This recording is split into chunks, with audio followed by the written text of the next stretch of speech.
오늘 이 새벽에는 초태생 규례 이와 같은 제목으로 신명기 말씀을 나눠보도록 하겠습니다. 오늘 본문은 이스라엘이 지켜야 할 규례로서 초태생 규례에 관한 것입니다. 지난 본문까지는 우리가 11조 규례, 빈면제 규례, 또 종해방 규례 이와 같은 이스라엘이 지켜야 할 각종 율법들을 우리가 알게 되었는데, 지난 본문에 이어서 오늘 본문에서는 초태생 규례 이와 같은 말씀이 나오는 것입니다. 그리고 초태생 규례란 짐승의 첫 새끼에 관한 규례인데, 오늘 이 시간에는 이 초태생 규례가 무엇인지 본문을 읽어가면서 살펴보고 함께 알아보겠습니다. 한 절씩 읽어보겠습니다. 먼저 15장 19절을 읽어보겠습니다. 내 소와 양의 처음 난 수컷은 구별하여 내 하나님 여호와께 드릴 것이니 내 소의 첫 새끼는 부리지 말고 내 양의 첫 새끼의 털은 깎지 말고. 여기에 초태생 규례에 관한 말씀이 시작되는데 뭐라고 합니까? 소유한 가축 중 소나 양 등이 첫 새끼를 낳았다면 가축이 낳은 첫 새끼 중에 수컷은 모두 주님께 바쳐야 된다, 주님께 드려야 된다라는 말씀입니다. 이것이 바로 초태생 규례였는데, 그렇다면 여러분, 왜 이렇게 해야 했을까요? 가축의 첫 새끼를 주님께 바쳐야 했던 이유가 무엇이며 왜 수컷을 바쳐야 했을까? 그 이유는 바로 이스라엘의 그 출애굽할 당시의 유월절 사건에 기인하고 있습니다. 이스라엘이 출애굽할 당시 하나님께서는 애굽 땅에 10가지 재앙을 내리셨습니다. 10가지 재앙 중 마지막 10번째 재앙은 애굽 땅의 초태생들, 즉 사람의 장자와 짐승의 처음 난 것들이 모두 죽는 장자 죽음의 재앙이었습니다. 그런데 당시 애굽의 모든 장자들이, 짐승의 처음 난 것들이 죽는 상황에 다만 이스라엘의 장자들과 처음 태어난 가축들은 그 처음 태어난 수컷들은 죽지 않았습니다. 바로 이 사건에 기인하여서 애굽의 모든 초태생들이 죽임을 당할 때 이스라엘의 초태생들은 구원받았던 것을 기념하여 하나님께서는 이스라엘의 초태생들을 당신의 소유로 정하셨던 것입니다. 그것들은 내 것이다 라고 말씀하셨던 것입니다. 그와 관련된 말씀이 출애굽기 13장에 있습니다. 13장 2절을 함께 읽어보겠습니다.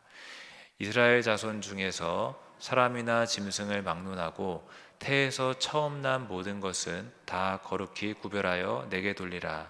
이는 내 것이니라 하시니라. 이스라엘 중 사람이나 짐승을 막론하여 처음 난 것들을 가리켜 하나님의 것이다 라고 말씀하셨습니다. 이는 내 것이니라. 그리고 또 13절의 말씀을 보시면 13절도 한번 읽어봅니다. 나귀의 첫 새끼는 다 어린 양으로 대속할 것이요 그렇게 하지 아니하려면 그 목을 꺾을 것이며 내 아들 중 처음 난 모든 자는 대속할지니라. 제가 준비한 말씀인데 잘못 나온 것 같습니다. 제가 읽어드립니다. 너는 태에서 처음 난 모든 것과 내게 있는 가축의 태에서 처음 난 것을 구별하여 여호와께 돌리라. 수컷은 여호와의 것이니라 라고 13장에 또 기록된 말씀이 있습니다. 이 말씀 역시 처음 난 것들은 하나님의 것이니 하나님께 돌리라 라고 말씀하고 있습니다. 초태생은 내 것이니 그러니 내게 돌리라, 내게 바치라. 그렇기 때문에 가축의 처음 난 것, 수컷을 하나님의 것으로 구별해 드려야 했던 것입니다. 그리고 본문의 19절 후반절을 다시 보시면 처음 난 소에게는 이를 부리지 말고, 즉 멍에를 메우거나 하는 식의 일을 시키지 말고 라고 말씀하시며 처음 난 순양은 털을 깎지 말아야 한다고 하는데, 이렇게 해야 했던 이유는 온전히 하나님의 것으로 구별하기 위한 것입니다. 그런데 만약 이렇게 하지 않고 소를 들로 데리고 나가서 일을 시키거나 또 양의 털을 깎아서 무엇인가 경제적인 이득을 얻었거나 이렇게 한다면 그것은 온전히 하나님의 것으로 구별하는 것으로는 볼 수 없었던 것입니다. 따라서 이렇게 인간 입장에서 어떤 경제적인 목적을 위해 소와 양을 사용하면서 동시에 하나님께 드려야 되겠다라고 하는 것은 온전히 하나님께 구별하는 행동은 아니었기 때문에 처음 난 소에게는 일을 시키지도 말고 또 처음 난 양에게는 털을 깎지도 말아라 라고 하면서 온전히 하나님께 구별하는 모습을 보여야 했던 것입니다. 그리고 다음 본문을 보시면 20절을 보시면은 구별하여 소와 양을 하나님께 드린 다음 어떻게 해야 되는지 나오게 되는데, 너와 내 가족은 매년 여호와께서 택하신 곳 내 하나님 여호와 앞에서 먹을지니라 라고 기록하고 있습니다.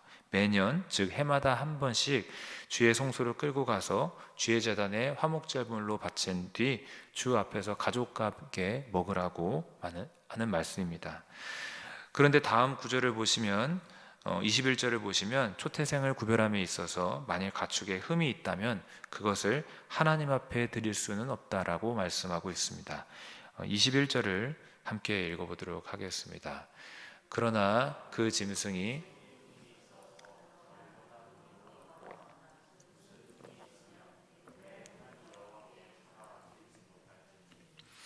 예를 들어서 다리를 절거나 또 눈이 멀거나 또 이런 어떤 흠이라도 있다면 그것을 하나님께 바쳐서는 안 된다라는 말씀입니다. 왜 그럴까? 그 이유는 하나님께서는 거룩하신 분으로서 흠이 있는 제물은 받지 않으시기 때문입니다. 이와 같은 내용의 말씀을 또 레위기 22장 2절에서 우리가 읽어볼 수 있는데, 레위기 22장 20절입니다. 20절을 읽어보겠습니다. 흠 있는 것은 무엇이나 너희가 드리지 말 것은 그것이 기쁘게 받으심이 되지 못할 것임이니라. 흠 있는 것은 하나님께 드리지 말라 말씀하시면서 그것을 만약 드린다면은 하나님께 기쁨이 되지 않을 것이다. 하나님은 그것을 기쁘게 받으시지 않을 것이다 라고 말씀하고 있습니다. 그렇다면 이 말씀은 오늘날 우리에게 무엇을 의미할까요? 무엇보다도 하나님의 첫 열매가 되는 우리 성도 자신이 흠이 없어야 한다는 것을 의미하겠습니다. 하나님 앞에 흠 없는 자로 서야 된다는 말씀입니다. 그렇지만 우리 같은 죄인이 무슨 수로 하나님 앞에 흠없이 설 수 있겠습니까? 우리 스스로는 하나님 앞에 흠없이 설 수 없는 것입니다.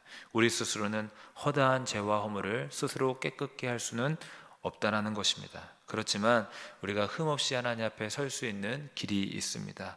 그것은 바로 하나님의 흠없는 어린 양 예수 그리스도의 그 보혈을 의지할 때에 그 피로 모든 더러운 죄 씻김 받고 하나님 앞에 흠없이 설 수 있는 줄로 믿습니다.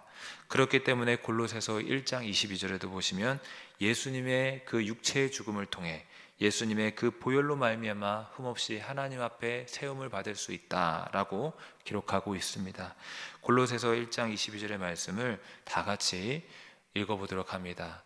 이제는 그의 육체의 죽음으로 말미암아 화목하게 하사 너희를 거룩하고 흠없고 책망할 것이 없는 자로 그 앞에 세우고자 하셨으니. 여러분, 이 말씀에 기록된 대로 예수 그리스도의 그 죽음으로 말미암아 그 예수님이 흘려주신 보배 피의 은혜로 말미암아 하나님 앞에 거룩하고 흠없이 설 수 있는 줄로 믿습니다. 따라서 여러분, 오늘도 예수 그리스도의 보혈을 의지하시고 그 보혈 앞에 우리의 모든 죄와 더러운 모든 것들을 내어놓을 수 있기를 바라겠습니다. 주님의 보혈 앞에 우리가 나아갈 때 하나님 앞에 흠없이 거룩한 자로 세움받을 줄로 믿습니다. 다시 본문으로 돌아와서 22절을 보시면 하나님 앞에 흠없는 초태생을 드릴 수는 없지만 흠 있는 초태생들을 식용으로는 사용할 수 있다라고 말씀하고 있습니다. 22절을 보시면 내 성중에서 먹되 부정한 자나 정한 자가 다 같이 먹기를 노루와 사슴을 먹은 같이 할 것이요. 노루나 사슴처럼 잡아먹을 수 있다. 제물로는 사용할 수 없지만 식용으로는 사용할 수 있다라고 하면서 부정한 사람이든 깨끗한 사람이든 마을에서 그것들을 잡아먹어도 되었던 것입니다. 그렇지만 식용을 위해서 먹을 때 역시 한 가지 또 지켜야 될 규례가 있었는데 그것은 핏째 먹지는 말아야 됐던 것입니다. 피는 먹지 말아야 됐던 것입니다. 23절 또 함께 읽어보겠습니다. 오직 피는 먹지 말고 물같이 땅에 쏟을지니라. 흠 있는 초태생 짐승을 잡아먹을 수는 없지만 잡아서 먹을 수는 있지만 한 가지 제한 사항이 있는데 그것은 피는 먹어서는 안 된다라는 것입니다. 그렇다면 그 이유는 무엇일까? 고대 근동 사람들에게는 종교적 의식으로는 피를 먹기도 했다고 하는데 왜 이스라엘 백성들만큼은 피를 먹지 말아야 됐는가? 그 이유는 피는 곧 생명을 상징하는 것으로서 피째 먹는다는 것은 곧 생명을 경시하는 행위가 되기 때문입니다. 피는 곧 생명이라고 기록된 말씀도 우리가 알 수 있듯이 피는 곧 생명을 상징합니다. 그런데 이 피째 먹는다라는 것은 생명을 경시하는 행위가 되는 것입니다. 또한 피를 먹는 행위는 생명의 주인 되시는 하나님의 주권을 무시하고 하나님의 주권을 넘어서는 무시하는 행위로 간주되었기 때문에 피째 먹지 말아라 라고 하셨던 것입니다. 따라서 피는 먹지 말고 물같이 땅에 쏟아버려야 했던 것입니다. 제물용 짐승의 피는 번제단 곁에 쏟아버려야 했고 식용 짐승의 피는 물처럼 쏟아버려야 했던 것입니다. 여러분, 생명의 주인은 오직 살아계신 하나님께 있음을 믿으시기를 주님의 이름으로 축복합니다. 생명의 주권은 하나님께 있기에 따라서 우리 역시도 생명을 존중하고 소중하게 여길 수 있는 그런 마음가짐으로 살아야 될 줄로 믿습니다. 말씀을 정리합니다. 오늘 본문을 통해서 이스라엘 백성들이 지켜야 했던 초태생 규례에 대해 잠시 살펴보게 되었습니다.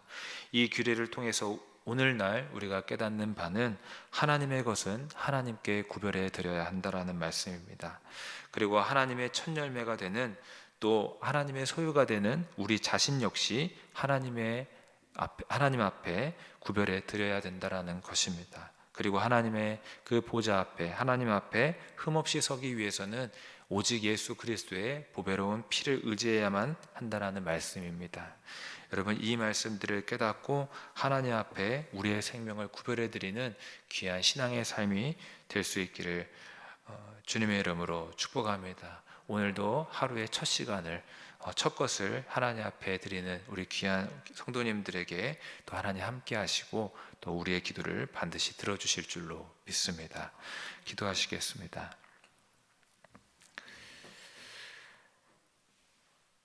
살아계시고 거룩하신 아버지 하나님, 우리의 생명을 하나님 앞에 구별해 드리는 귀한 신앙의 삶을 살아갈 수 있도록 도와주시옵소서. 우리는 나약하고 연약하지만 주님, 이 시간 주님 앞에 우리의 것들을 내어드리기를 원합니다. 하루의 첫 시간도 주님 앞에 내어드리며 기도하오니 주님, 우리의 기도에 응답하시고 하나님의 선하신 역사를 경험하게 하여 주시옵소서. 우리는 연약하지만 흠이 많으오나 주 예수 그리스도의 보혈을 의지하오니 그 아들 예수의 피로써 우리를 이 시간 정결케 하시고 깨끗게 하시고 하나님 앞에 흠없이 거룩하게 설 수 있게 하여 주시옵소서. 감사드리오며 살아계신 예수님의 이름으로 기도하옵나이다. 아멘.